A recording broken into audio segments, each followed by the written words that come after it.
Hello, everybody. Josh Neighbors here, Locked On Nationals podcast. Today is the 29th of June, 2022. And yes, it is show number 2 of the day. We talked to Matt Weyrich this morning before the finale of the Pirates and Nationals series. And now we have it settled. The Nationals do not get a sweep over the Pirates. We'll break down their 8-7 loss and then look ahead. If you're listening to this on the audio version, you also hear my conversation with Matt earlier about Freddie Freeman. I wanted to add that in there so you guys can hear that. So video version a little shorter, audio version is going to be a bit longer. Hope you guys enjoy the show. You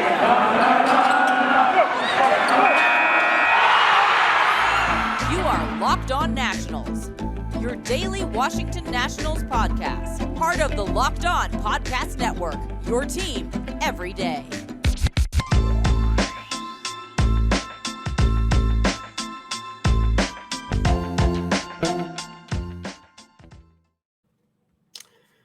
Hello, everybody. Once again, Josh Neighbors here, Locked On Nationals podcast. Today is the 29th of June, 2022. Glad you all are joining us. Make sure you follow us on Twitter at LO_Nationals. You guys can follow me at Josh Neighbors _. You guys can find the show wherever you get your podcast and here on YouTube as well. All right, so the Nationals fall 8-7 today to the Pittsburgh Pirates. It was a really fun game. Nationals 3-game winning streak, which I believe for them was tied for their longest on the year. They beat the Reds 3 consecutive times, and they beat the Rockies twice after beating the Dodgers once. So this was tied for their longest winning streak of the season. Could not make it to 4 games. The Nationals are now sitting at 29-49. So they're back to 20 games under 500 as we approach the end of June here. They have a .372 winning percentage. They're 19 games back of the Mets, who lost today. They are, doing the math in my head. They are the Braves. They are 11.5 back of the Phillies. They are 6.5 back of the Marlins. They're 14-27 at home, 15-22 on the road. They have a -109 run differential. They've lost one. They're 6-4 in their last 10 games.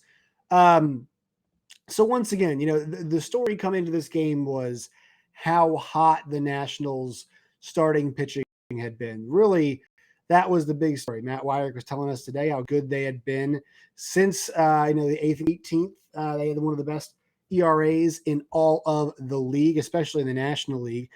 Well, Paulo Espino today, he got roughed up a little bit. 4 1/3 innings, 5 hits, 4 runs that were earned, 4 Ks on 66 pitches.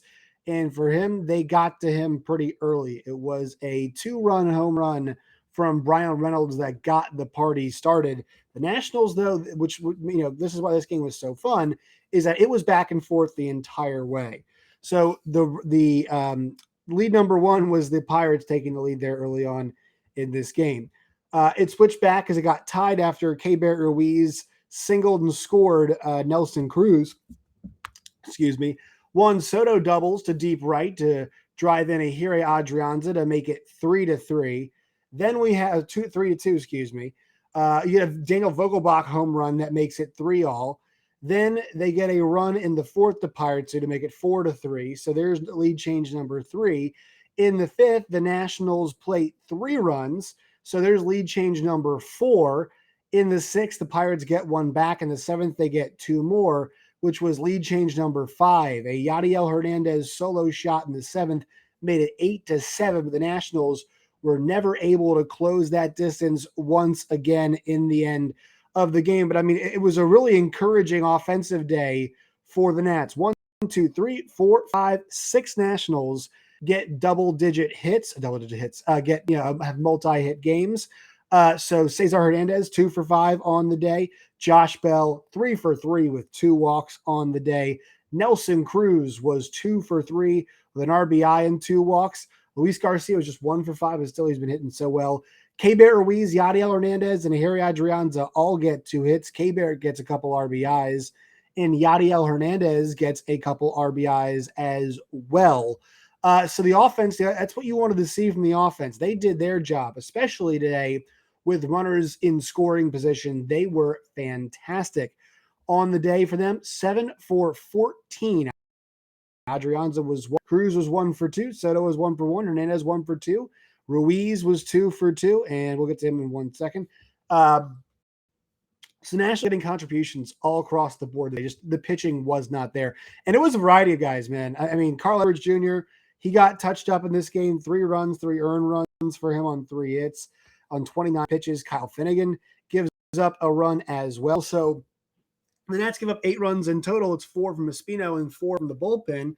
Now, to be fair, the bullpen was asked to go for quite a while in this game, so you're not totally faulting them. But I have to say this, it's back-to-back series wins for the Washington Nationals, and it's not like we've been able to say that, this season. This was big for them, but they were looking for that first sweep that they had. I think the last time they had a sweep was what? It was June, I think, of last season is what they were saying. But back-to-back series wins, something that we had not seen. Trying to find it. I don't think we've actually seen that. No, we have not seen that this season, where the Nationals have grabbed a couple series victories in a row. They almost did against Colorado, but not able to do it. So, yeah, I mean, the fact that they're able to get a couple series victories is an encouraging sign.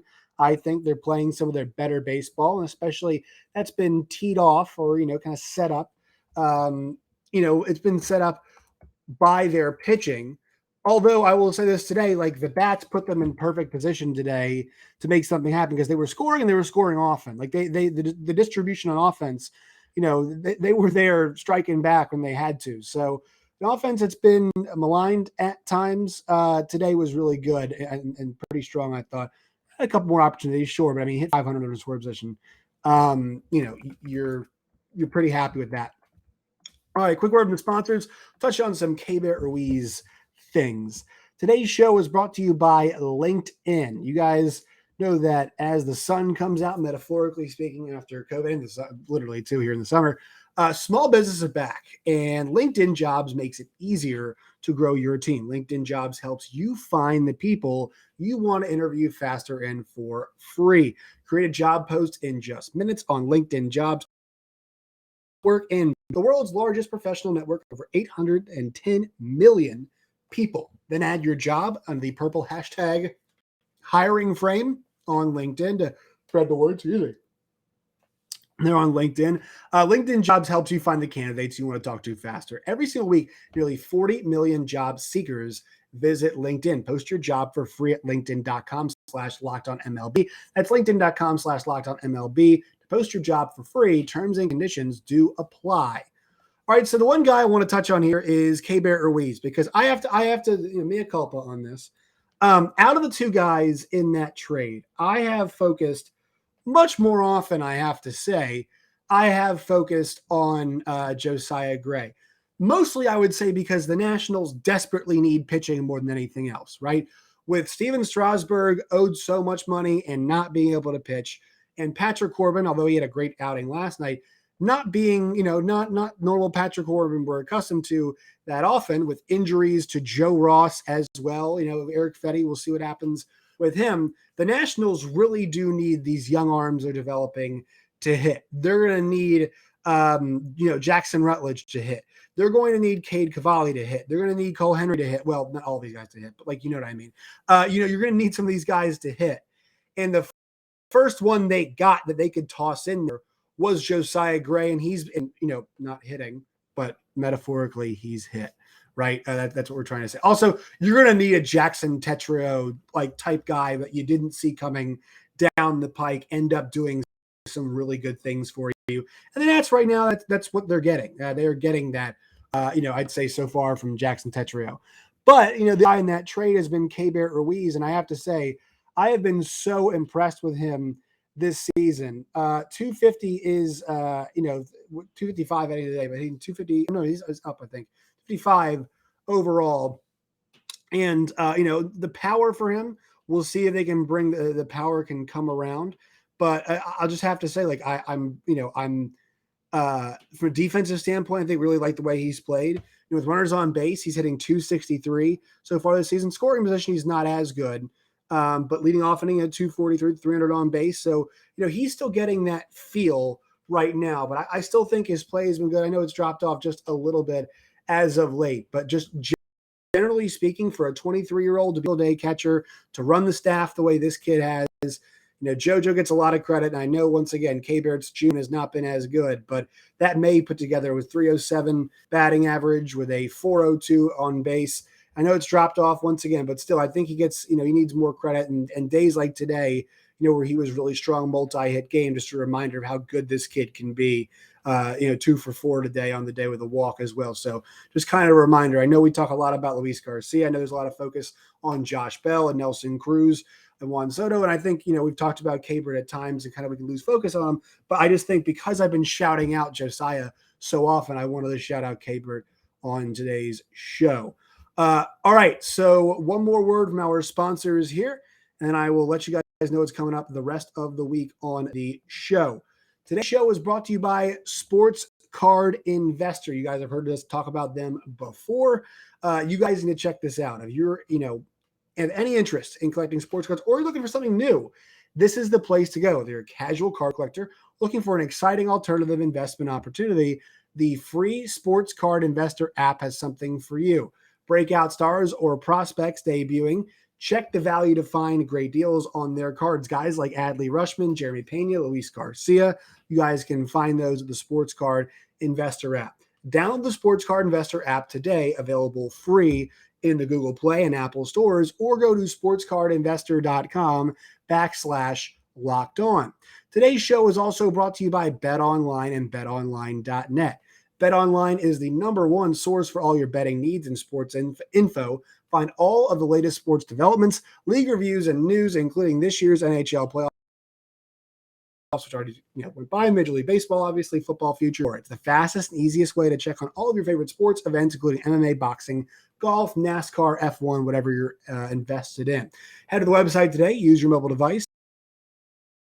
The trends in BetOnline. It's where the game starts. All right, so really awesome conversation with Matt Weyrich. If you're listening to the audio version, you'll hear what we talked about with Freddie Freeman. If you want to watch the whole video, it's available on the YouTube feed as well. Really good. Matt's always awesome. So Matt and I had a good conversation about the pitching, how well things have been going, in that respect, and then kind of looking towards the trade deadline. So you guys can check that out in your podcast feeds or on the video section here in YouTube. Going to talk with Peter Pratt of Locked On Marlins, preview the Marlins National Series that is coming up. Also, had to reschedule with Lindsey Crosby, our guy, but he and I are going to talk about potential Josh Bell trade packages. You all know I'm pretty high on Josh Bell. You guys know I'm pretty high on the haul the Nationals could get for him because he's such a good hitter and he's such a good switch hitter. And he's a guy you can plug in the middle of your lineup against righties and lefties because he's hit both of them so tremendously well this season. So we'll talk about that as well. Make sure you follow us on Twitter at @L_Nationals. You guys can find me at @JoshNeighbors_. You guys can find the show wherever you get your podcast and on YouTube as well. Till next time, my friends, as always, stay safe.